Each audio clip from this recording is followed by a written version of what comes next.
Si May Valles-Siniza at Salve Duplito magbibigay ng mga panalong diskarte.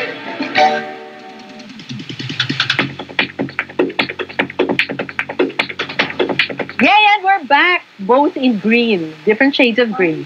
Yeah. Happy Sunday po sa inyong lahat. Ang oras po natin, 9:38 ng umaga. At ngayon ang ating unang guest ay mula sa Securities and Exchange Commission. Tungkol tayo sa financial and lending issues. Dahil taga Financial and Lending Division ng ating makakausap.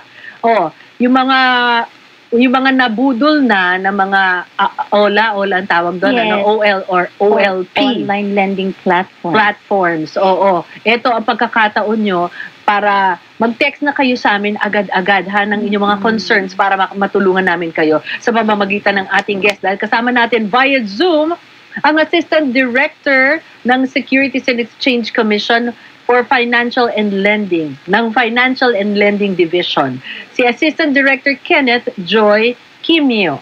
Hi, Attorney KQ. Good morning po.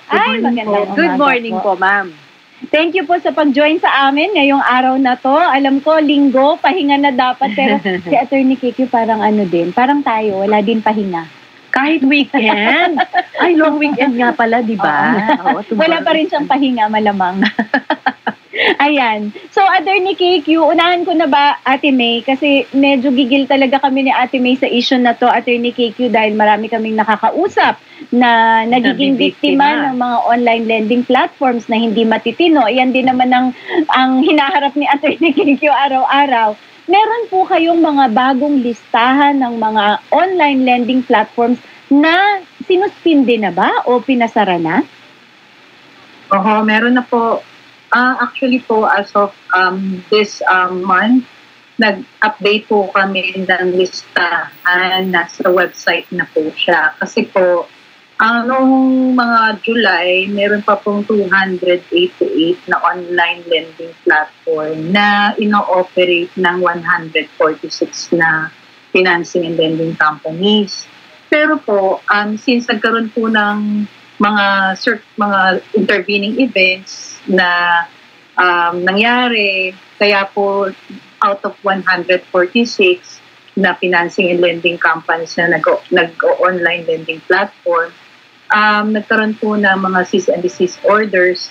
Meron pong 6 na financing and lending platforms na natanggal sa 140 Nako, listahan. Attorney, kailangan na, pwede ba namin malaman kung ano-ano itong mga i-announce na natin para hindi makaubos.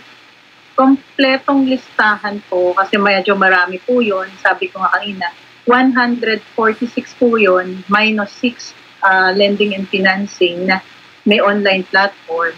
So, ang kabuuan po, may 140 po na listahan. Tapos yung OLP po nila, nabawasan na rin. So, yung na nabawasan na 6, 26 po yung ino-operate nila. So, yung 288 dati na online lending platform nila, nabawasan po ng 26. So, para po makatipid tayo sa oras, yung pong buong listahan na updated po, hindi pa po siya madadagdagan kasi may moratorium pa. Nasa SEC website po yun, www.sec.gov.ph. So, doon lang po kayo makapag-transact yung mga nag-online lending platform. Pero, hindi naman po nangangahulugan na yung 140, yun lang ang ating financing and lending companies. Kasi sa kabuuan po, ang suma total ng lending companies ay 3,000 plus. Tapos naman po, yung suma total ng rehistrado at lisensyadong financing company sa SEC nasa 872. So, ang nakatagit lang po na listahan na sinasabi doon para ma-warn in public, nandun po yung kompletong listahan. So, as of now, hindi po siya madadagdagan kasi nga may moratorium. Okay, alam mo, dito sa research natin, itong ating paper, sinasabi yung order of companies covers may branches sila, may extensions sila, may satellite offices, units, and online lending platforms. Lahat yon meron. Kahit yung mga fraudulent, yung mga scammers. So parang mahirap natin kung as laymen na malaman kung ito ay mambubudol or legit. So, para ho mag-guide po tayong lahat, mga public, para malaman kung legit yung company na inuutangan. Number 1 po, ang tatlo po ang hahanapin yung klase sa inuutangan ninyo. Meron po ba silang Certificate of Incorporation? Kasi po, pag sinabi pong Certificate of Incorporation, ito in layman's term po, ito po yung parang birth certificate ng company. So, ibig sabihin from the time na nag-exist sila, makikita niyo yung birth date ng company. So, yun po yung tinatawag na Certificate of Incorporation. So, kasabay po noon, meron po dapat silang lisensya para makapag-operate ng lending and financing companies. So, ayun po yung tinatawag na Certificate of Authority to operate as a lending and financing company. So, dalawa pala yun, Attorney KQ, no? Certificate of Incorporation, Certificate of Authority. Hindi pwede incorporation lang. Hindi ba na-fake yan? Hindi ba napapagawa sa recto? Sa recto.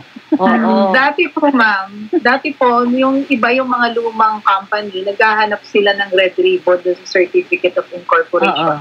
Tapos may gold seal dun sa lower left portion ng Certificate of Incorporation. Wala na pong ganun, ma'am. Wala yung na. Papaano? Yung mga bago pong kumpanya ngayon, meron po kasi mga security features ang certificate namin.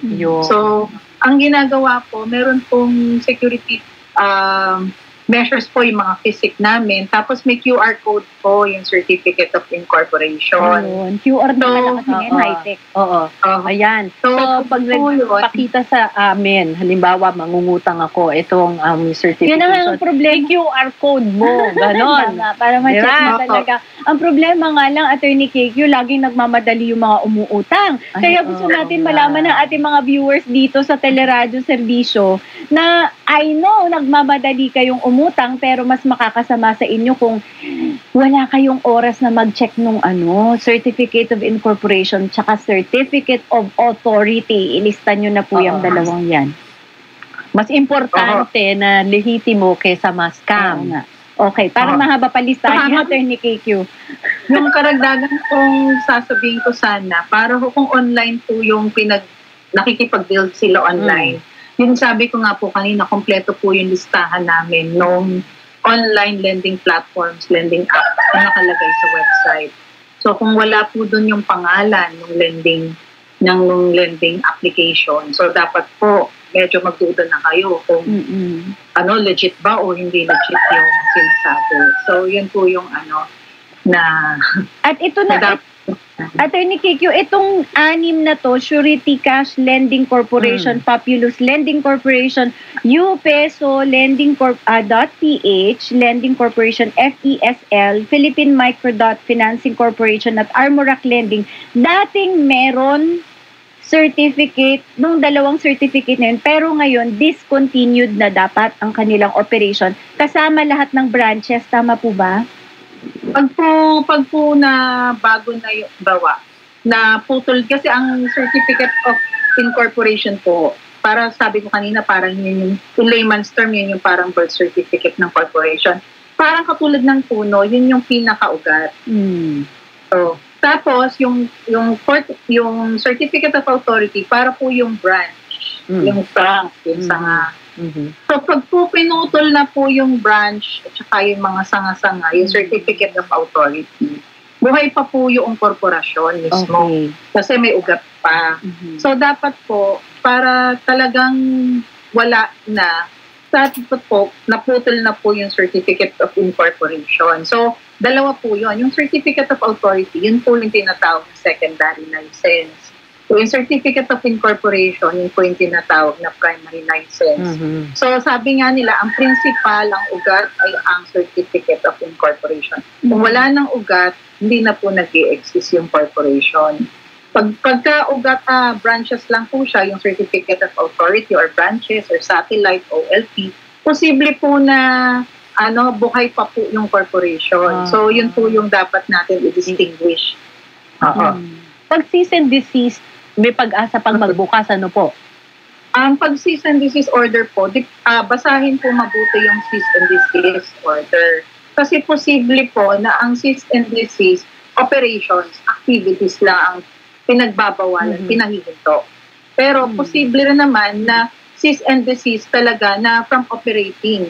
Pagka operating at hindi activities na yung pinag-uusapan, ibig sabihin talagang dapat maghinto na sa operation. So, ang CDO po, dalawang klase po yan. Pag activity lang, yung mismong activity lang ang pinahihinto.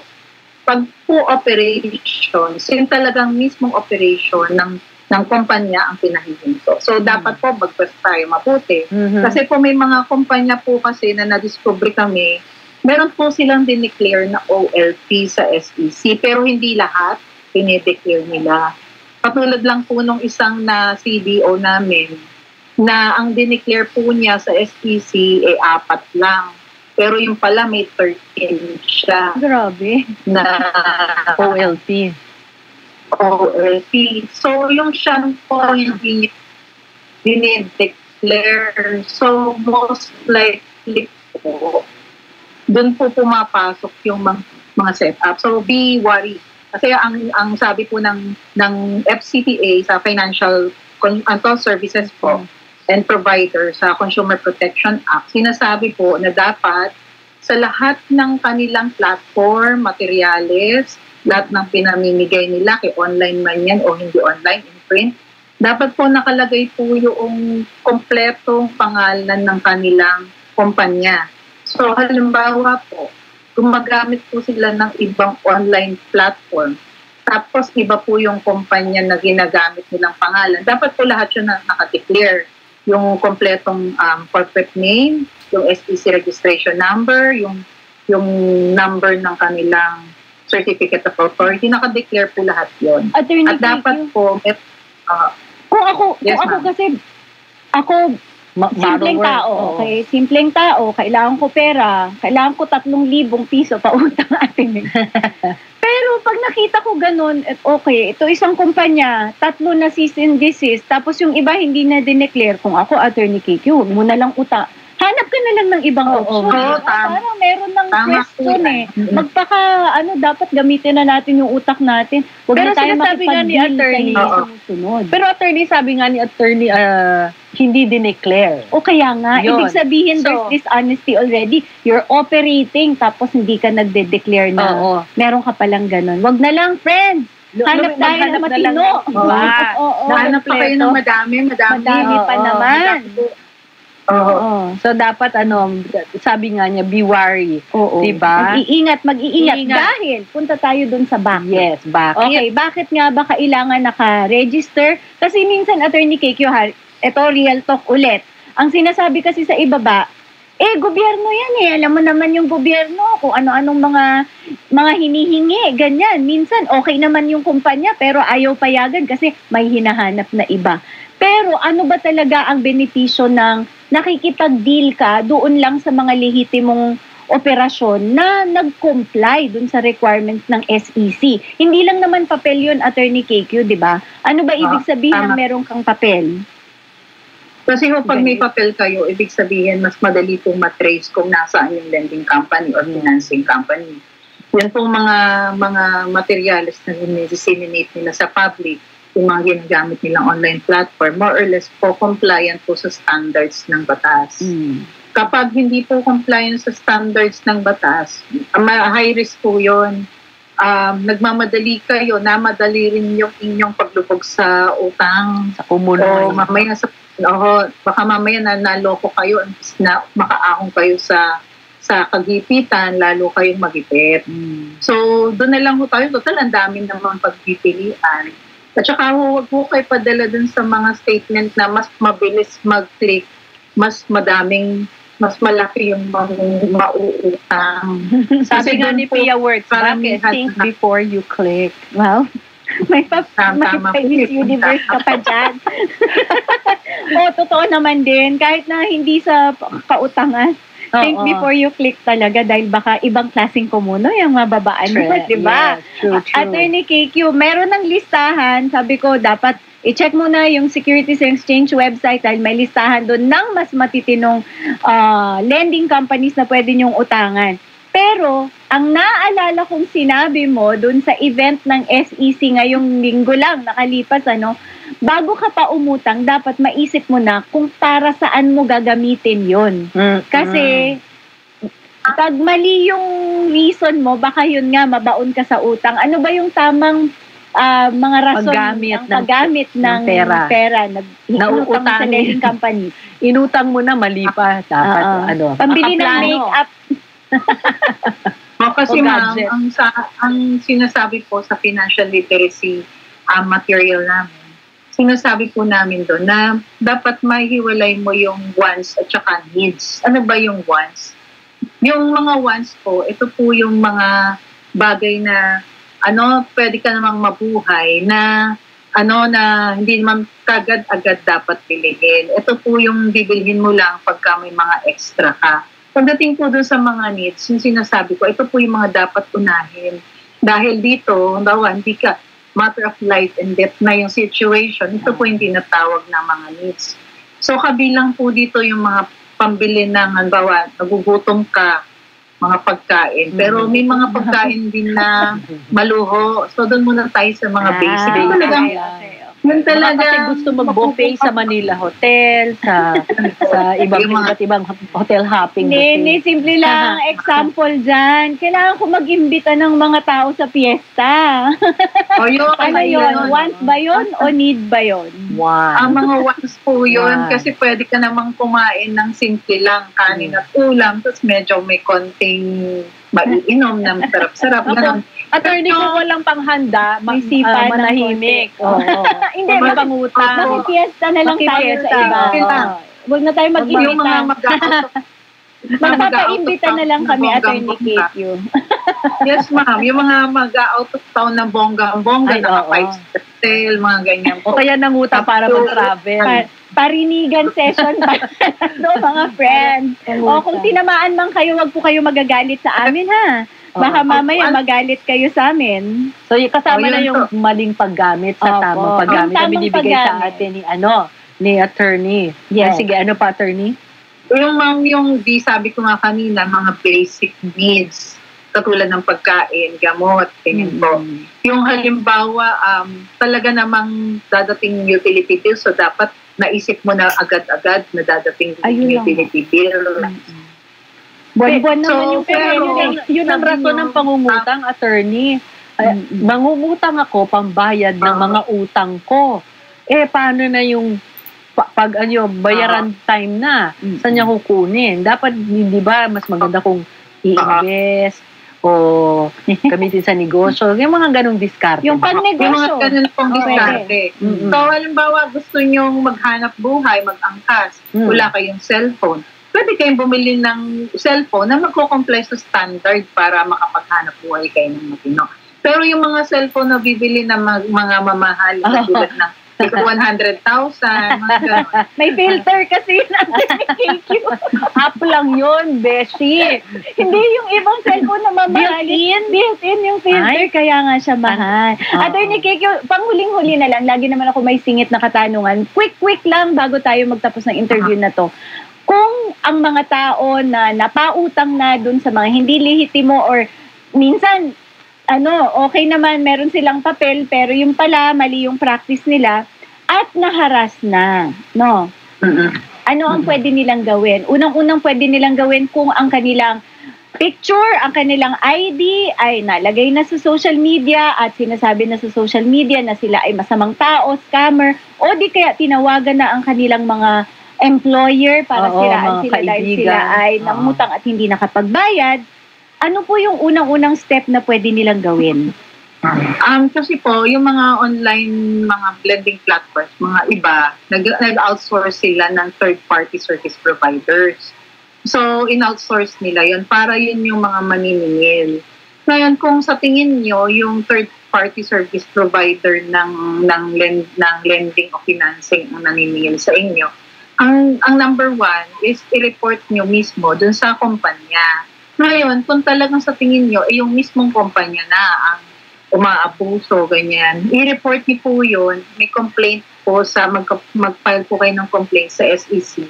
Meron po mga formatted complaint po na nakalagay sa website. Tapos, i-screenshot niyo po lahat ng mga ginawa sa inyo, yung mga text sa inyo, mga pinagsasabi sa inyo. Padala niyo po yun kasama ng complaint at titignan po namin yun. Siyempre po, meron po kaming mga gagawin na hakbang in accordance with due process rules. So, yun po yung mga initiatory na dapat gawin ninyo. So, dapat ma-screenshot nyo, mag-file kayo ng complaint Yan ang sa problema. email po. Yun ang problema kasi, Attorney KQ, na maraming complaints na dumadating walang proof. Walang Oo. proof. So, dapat well-documented din kapag nakikipag-transact tayo sa mga, kung saan man, ano man, meron tayong hawak. Yes. Oo. Mahirap nang mabudol. Ang Tama. hirap lalo na pag ang hirap ng buhay. Ang hirap kumita ng pera. Tapos dagdanin lang sa'yo.